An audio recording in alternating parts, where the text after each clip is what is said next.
ಕೇಂದ್ರ ಸರ್ಕಾರದಿಂದ ಭಾರತ್ ಬ್ರ್ಯಾಂಡ್ನ ಅಕ್ಕಿಯನ್ನ ಸ್ಥಗಿತಗೊಳಿಸಿರುವ ಹಿನ್ನೆಲೆಯಲ್ಲಿ ಕೇಂದ್ರ ಸರ್ಕಾರದ ವಿರುದ್ಧ ಕಾಂಗ್ರೆಸ್ ಪ್ರತಿಭಟನೆಯನ್ನು ಹಮ್ಮಿಕೊಳ್ತಾ ಇದೆ. ಕೇಂದ್ರ ಸರ್ಕಾರದ ವಿರುದ್ಧ ಕಾಂಗ್ರೆಸ್ ಕಾರ್ಯಕರ್ತರು ಆಕ್ರೋಶ ವ್ಯಕ್ತಪಡಿಸ್ತಾ ಇದ್ದಾರೆ. ಕೇಂದ್ರ ಸರ್ಕಾರ ಸರ್ಕಾರಿ ಭೂಮಿಯನ್ನ ಲಪಟಾಯಿಸಿದ ಆರೋಪ ಕೂಡ ಕಾಂಗ್ರೆಸ್ನ ಕಾರ್ಯಕರ್ತರು ಮಾಡ್ತಾ ಇದ್ದಾರೆ.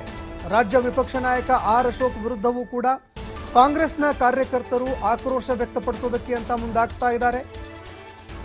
ಕೇಂದ್ರ ಸರ್ಕಾರ ಗ್ಯಾರಂಟಿ ಯೋಜನೆಗಳನ್ನು ಗಮನದಲ್ಲಿಟ್ಟುಕೊಂಡು ಅದಕ್ಕೆ ಪ್ರತಿಯಾಗಿ ಅಕ್ಕಿಯನ್ನು ಕೊಡುವಂತಹ ಒಂದು ಯೋಜನೆಯನ್ನು ಜಾರಿಗೆ ತಂತು. ಅದೇ ರೀತಿಯಾಗಿ ಒಂದು ಯೋಜನೆಯನ್ನು ಜಾರಿಗೊಳಿಸಿದ ನಂತರ ಲೋಕಸಭೆ ಚುನಾವಣೆ ಮುಗಿತು, ವೋಟು ಸಿಕ್ತು. ಎಲ್ಲ ಆದ ಬಳಿಕ ಈಗ ಕೇಂದ್ರ ಸರ್ಕಾರ ಈ ಭಾರತ್ ಬ್ರ್ಯಾಂಡ್ನ ಅಕ್ಕಿಯನ್ನು ನಿಲ್ಲಿಸಿದೆ. ಹೀಗಾಗಿ ಯೋಜನೆಯನ್ನು ಮತ್ತೆ ಪುನರಾರಂಭಿಸಬೇಕು ಅಂತ ಕಾಂಗ್ರೆಸ್ ಕಾರ್ಯಕರ್ತರು ಒತ್ತಾಯ ಮಾಡಿದ್ದಾರೆ.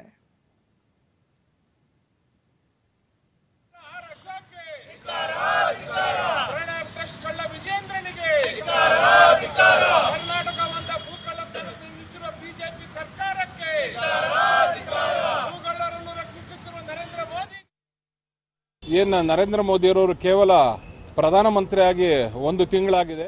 ಒಂದು ತಿಂಗಳಲ್ಲೇ ಕೇವಲ ಅವರ ಯೋಗ್ಯತೆಗೆ ಘೋಷಣೆ ಮಾಡಿದಂತ ಒಂದೇ ಒಂದು ಅಕ್ಕಿ ಯೋಜನೆ, ಅದು ಭಾರತ್ ಅಕ್ಕಿ ಯೋಜನೆ. ಆ ಅಕ್ಕಿ ಯೋಜನೆ ಸ್ಥಗಿತಗೊಳಿಸಿದ್ದಾರೆ. ಇಂಥ ಒಬ್ಬ ಬಡವರ ವಿರೋಧಿ ಪ್ರಧಾನಮಂತ್ರಿ ದೇಶಕ್ಕೆ ನಾಲಾಯಕನ್ನದ್ದು ಇವತ್ತು ಸಂಸತ್ನ ಒಳಗಡೆ ಹಾಗೂ ಹೊರಗಡೆ ಇವತ್ತು ನಮ್ಮ ನೆಚ್ಚಿನ ನಾಯಕರಾಗಿರ್ತಕ್ಕಂಥ ಲೋಕಸಭೆಯ ವಿರೋಧ ಪಕ್ಷದ ನಾಯಕರಾಗಿರ್ತಕ್ಕಂಥ ರಾಹುಲ್ ಗಾಂಧಿ ಅವರು ಸ್ಪಷ್ಟವಾಗಿ ಹೇಳಿದ್ದಾರೆ, ದೇಶ ಕಂಡಂತ ಅತ್ಯಂತ ಕಡು ಭ್ರಷ್ಟಾಚಾರಿ ಸುಳ್ಳುಗಾರ ಯಾರಾದ್ರೂ ಇದ್ರೆ ಅದು ನರೇಂದ್ರ ಮೋದಿ ಅಂತ. ಇವತ್ತು ನರೇಂದ್ರ ಮೋದಿ ಒಬ್ಬ ಸುಳ್ಳುಗಾರ ಅನ್ನತಕ್ಕಂಥದ್ದು ಸಾಬೀತಾಗಿದೆ.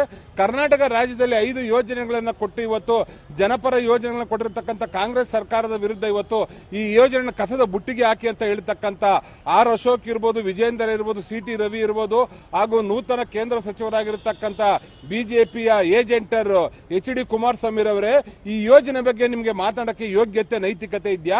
ನಿಮ್ಗೇನಾದ್ರೂ ಕೇಂದ್ರ ಸರ್ಕಾರದ ರಾಜ್ಯದ ಜನತೆ ಬಗ್ಗೆ ಕಿಂಚಿತ್ತು ಕಾಳಜಿದ್ರೆ ನರೇಂದ್ರ ಮೋದಿ ಸ್ಥಗಿತಗೊಳಿಸಿರ್ತಕ್ಕಂಥ ಯೋಜನೆ ವಿರುದ್ಧ ಧ್ವನಿ ಎತ್ತಬೇಕು. ಇಲ್ಲದೆ ಹೋದರೆ ಕಾಂಗ್ರೆಸ್ ಸರ್ಕಾರ ಮಾಡಿರ್ತಕ್ಕಂಥ ಯೋಜನೆಯನ್ನ ಸ್ವಾಗತ ಮಾಡಬೇಕು. ಜನಗಳ ಪರ ಕೆಲಸ ಮಾಡ್ತಾ ಇರತಕ್ಕಂಥ ಕಾಂಗ್ರೆಸ್ ಸರ್ಕಾರದ ವಿರುದ್ಧ ಮಾಡ್ತಾ ಇರತಕ್ಕಂಥ ಈ ಹೋರಾಟನ ನೋಡಿದ್ರೆ ಭ್ರಷ್ಟಾಚಾರದಲ್ಲಿ ಯಾರ್ಯಾರು ಭಾಗಿಯಾಗಿ ಬಗೂರುಕುಂ ಇರ್ಬೋದು, ಅರಣ್ಯ ಇರ್ಬೋದು, ಸರ್ಕಾರಿ ಭೂಮಿಯನ್ನು ನುಂಗಿರ್ತಕ್ಕಂಥ ಬಿಜೆಪಿ ನಾಯಕರ ಇವತ್ತು ಹೋರಾಟ ನಡೆಸ್ತಾ ಇದ್ದಾರೆ. ಮೂಡ ವಿಷಯದಲ್ಲಿ ಸ್ಪಷ್ಟವಾಗಿ ಇವತ್ತು 50-50 ಅನುಪಾತದ ಹಂಚಿಕೆ ಇರತಕ್ಕಂಥ ಭ್ರಷ್ಟಾಚಾರ ಅಂತ ಹೇಳ್ತಾ ಇದ್ದಾರೆ. ಹಾಗಾದ್ರೆ ಭ್ರಷ್ಟಾಚಾರ ಕುಮ್ಮ ಕೊಟ್ಟಿರೋದು ಯಾರು?